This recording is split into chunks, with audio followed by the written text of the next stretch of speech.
आपने अक्सर देखा होगा गांव में झोपड़ी में जो लोग सो जाते हैं सिगड़ी जला के। Yes sir. ठीक है, सुबह कई बार मृत पाए जाते हैं। आज न्यूज में आया है कुछ आर्टिकल 142 के बारे में जो पूर्ण न्याय की बात करता है। यस क्या है? आपने बताया कि आपको अद्वैत वेदांत पढ़ना पसंद है। अद्वैत से आप क्या समझते हैं?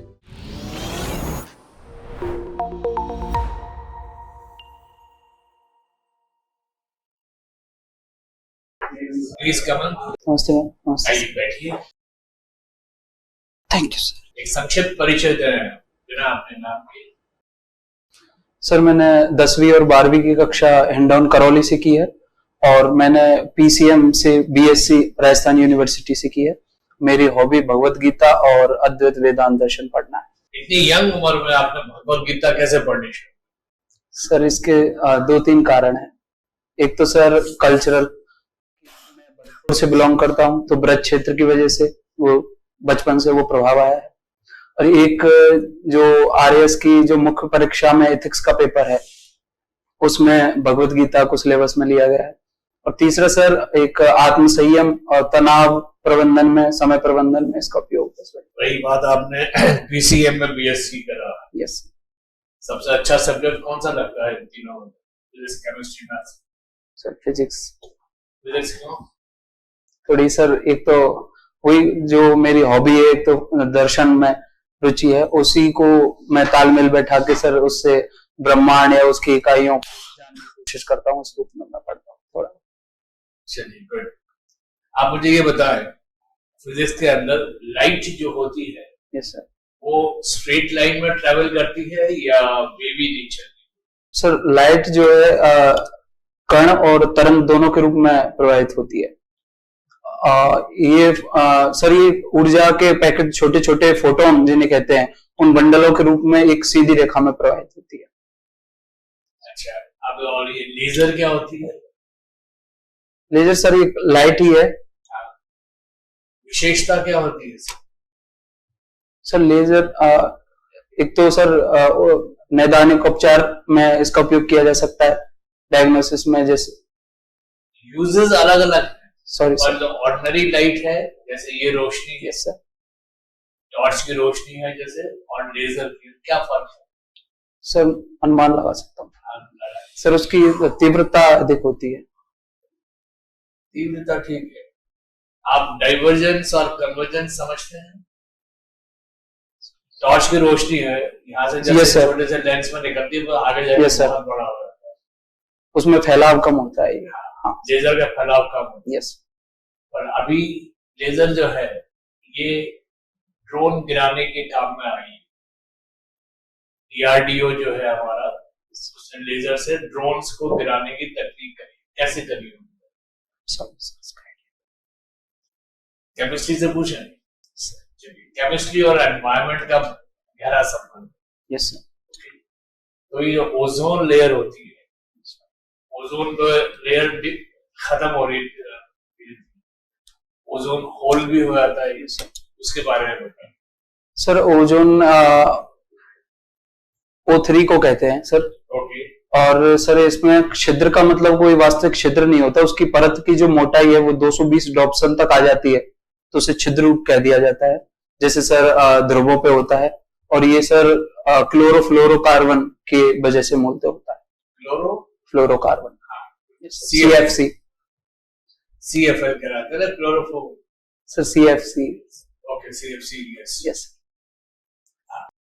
रेफ्रिजरेटर में जो गैस यूज होती है वो कौन सी गैस है? सर वो फ्रियोन। फ्रियोन। और पहले CFC हुआ करती थी। Yes sir. क्यों रोक लगा दी गई? सर एक तो पर्यावरण, ओजोन छिद्र उससे बढ़ता है क्योंकि इनमें क्लोरीन होती है, जो क्लोरीन क्या है O3 को O2 में और O++ O में परिवर्तित कर देती है, जिसके कारण ओजोन छिद्र बढ़ जाता है इस वजह से। आपने अक्सर देखा होगा गांव में झोपड़ी में जो लोग सो जाते हैं सिगड़ी जला के। Yes sir. ठीक है, सुबह कई बार मृत पाए जाते हैं। यस क्यों? सर अंगीठी या सिगड़ी जलाने से कार्बन मोनोऑक्साइड उत्सर्जित होती है और कार्बन मोनोऑक्साइड की हीमोग्लोबिन के साथ ऑक्सीजन की तुलना में बंध बनाने की प्रवृत्ति लगभग 250 गुना अधिक होती है। इस कारण कोशिकाओं तक ऑक्सीजन नहीं पहुंच पाती है, इस कारण व्यक्ति। ठीक है, आपने कच्चा कोयला देखा है? Yes sir. कच्चा कोयला क्या होता है? Sorry sir. चलिए, कार्बन का प्योरेस्ट फॉर्म कौन सा है? शुद्धतम रूप से सर हीरा। Thank you sir. आपने बताया कि आपको अद्वैत वेदांत पढ़ना पसंद है। अद्वैत से आप क्या समझते हैं? मैम, या हम मान लीजिए हमने नहीं पढ़ा है, हमें आप बताइए अद्वैत क्या है। मैम, इसको सामाजिक रूप से समझना बहुत आसान होता है। जैसे समाज में सब एक हैं, सभी धर्म एक हैं, सभी ईश्वर एक हैं, उसी रूप में अद्वैत कहता है कि सब कुछ एक ही है, उसी की अभिव्यक्ति है अलग अलग। जैसे एक हथेली से 5 उंगलियों का उद्भव होता है, परंतु हथेली जो मूल है उसका वो एक ही है। जैसे मैम एक कपड़े में तो फिर इसको अद्वैत क्यों कहा गया है? ये इसको एकत्व भी कह सकते थे।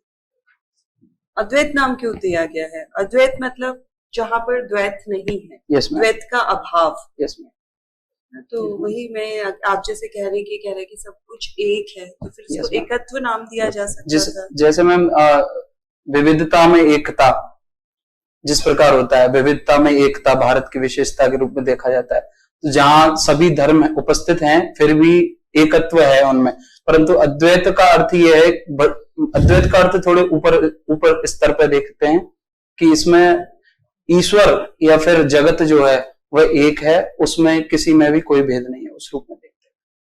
तो अद्वैत में ईश्वर बोलते हैं, मतलब ईश्वर ब्रह्म जो ईश्वर आपने बताया कि ब्रह्म बोलते हैं, सब कुछ एक है, तो यानी कि आप में चेतना है, ये जड़ है, तो ये भी वही है, एक है। आप ये दोनों चीजें तो अलग अलग है।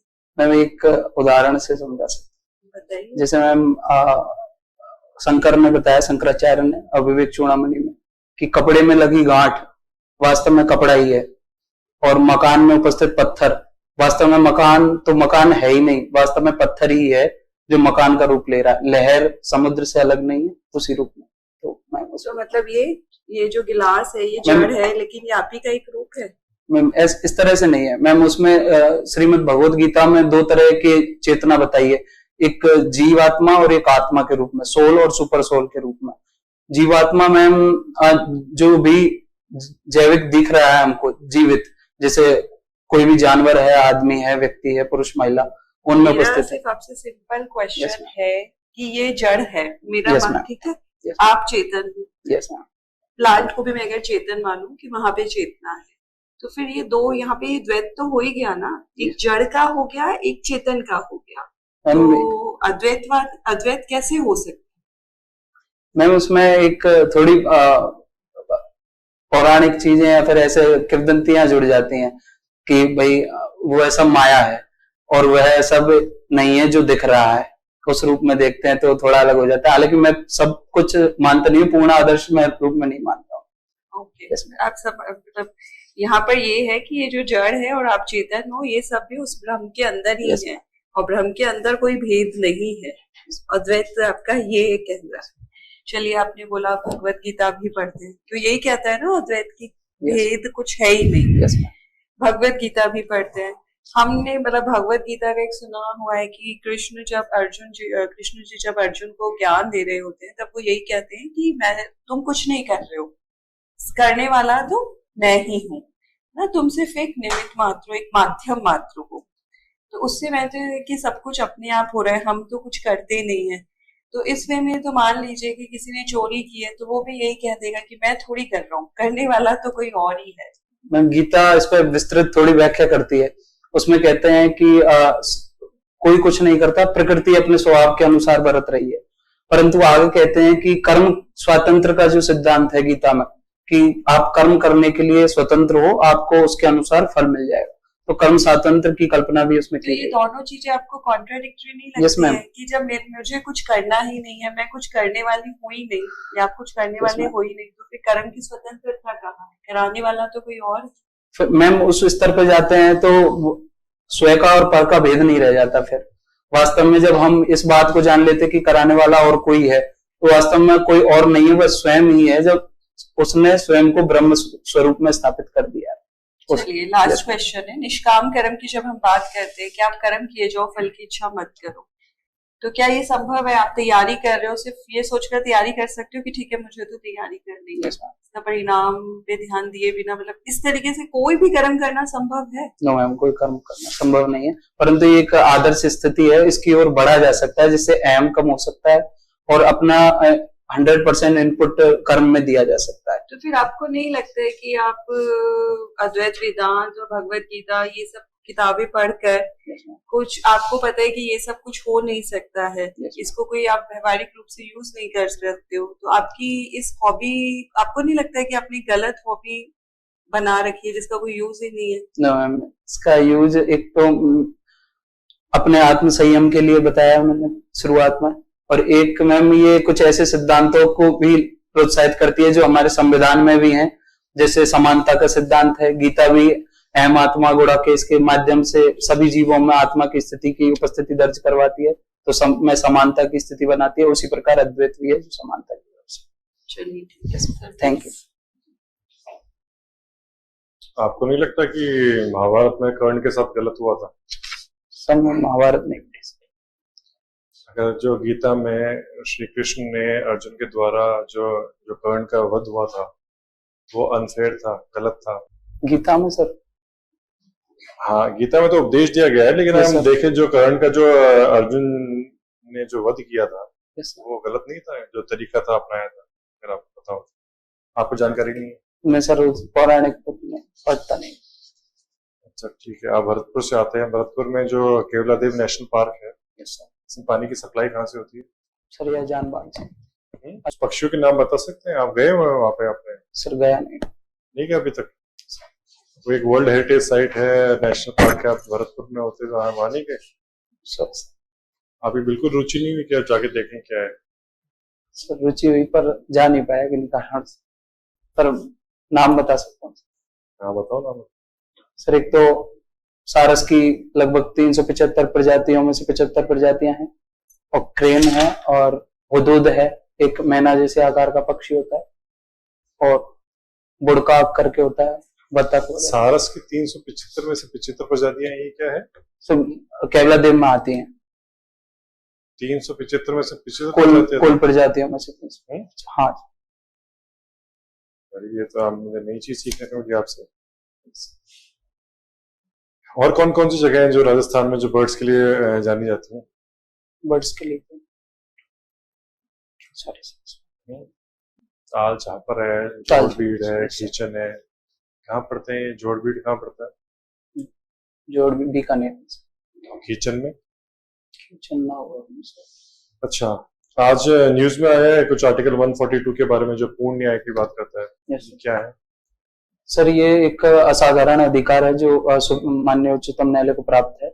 इसके माध्यम से सर ऐसा कोई कानून जो किसी विषय पर मौन है, या उस कानून से उस विषय पर पूर्ण न्याय सुनिश्चित नहीं किया जा रहा है, तो सुप्रीम अदालत पूर्ण न्याय सुनिश्चित कर सकती है, जैसे अयोध्या विवाद हो या फिर पंजाब मेयर इलेक्शन का हो, और ये हाल ही।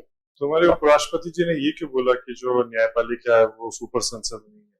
सर न्यायपालिका सर सुपर संसद कहा उन्होंने? न्यायपालिका की सुपर संसद नहीं है ये सर, सुपर संसद नहीं है। उनका मतलब क्या था? वो ऐसा क्यों, क्या कहना चाह रहे थे सर?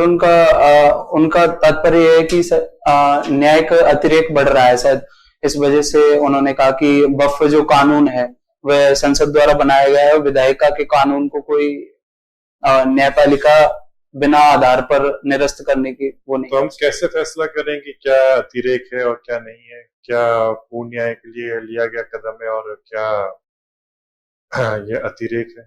सर इसमें एक तो मूल अधिकारों को लिया जाना चाहिए, जिससे मूल अधिकारों को हनन ना हो, उसमें पूर्ण न्याय की शक्ति उपयोग की जा सकती है। जैसे आर्टिकल 26 का अगर हनन हो रहा है तो वक्फ अधिनियम के कुछ सेक्ट्स को तमिलनाडु में जो राज्यपाल संबंधित जो मामला था उसको लेके भी उन्होंने कहा कि जो आपने पढ़ा उसके बारे में कि उसमें समय सीमा दी गई कि 1 महीना 3 महीना के अंदर गवर्नर फैसला लेना होगा जो बिल होंगे स्टेट के। सर तो वो आपको क्या लगता है, वो न्याय का अतिरेक है?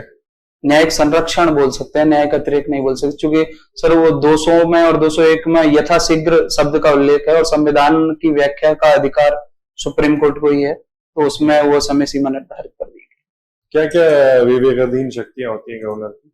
सर अनुच्छेद 163 क्लॉज 2 में इनका उल्लेख मिलता है। जब कोई भी, एक तो सर अनुच्छेद 356 के तहत राष्ट्रपति शासन की सिफारिश कर सकते हैं। बिल्कुल। और सर एक राज्य में अगर कोई भी राज्य विधानमंडल द्वारा अगर कोई ऐसा विधेयक पारित किया गया जो उच्चतम न्यायालय उच्च न्यायालय की शक्ति का हनन करता है, तो उसको राष्ट्रपति के विचारार्थ सुरक्षित रख सकते हैं। और सर अगर त्रिशंकु विधानसभा या फिर कोई भी दल मुख्यमंत्री पद के लिए दावेदारी पेश नहीं करता तो ये आध्यात्मिक और वैसी बातें बहुत होंगी। यस। आपको बताइए, अगर राजस्थान को आगे प्रोग्रेस करना है, जैसे रेवेन्यू के सोर्सेस क्या क्या बढ़ाने चाहिए? सर एक तो पर्यटन की विपुल संभावना है, तो नवीन पर्यटन नीति लागू की जा सकती है। और जो 9 हेरिटेज है ये बढ़ाने के लिए क्या क्या आप सजेस्ट करते हैं? तो सर पर्यटन के क्षेत्र में, एक कृषि क्षेत्र में, और एक सर स्टार्टअप्स को बढ़ावा दिया जा सकता है। स्टार्टअप किसको कहते हैं? सर ऐसा कोई उद्योग या छोटा उद्योग जो नवाचार पर आधारित होता है। जैसे सर जैसे चिकित्सा के क्षेत्र में हो गए कुछ। उसके लिए पैसे कहाँ से अर्जित करेंगे? सर उसके लिए गवर्नमेंट की स्कीम्स हैं, जैसे startup India seed fund scheme करके 50 लाख तक। कितनी राशि मिलती है? 50 लाख तक। आपका इंटरव्यू पूरा हुआ, आप जा सकते हैं। Thank you sir.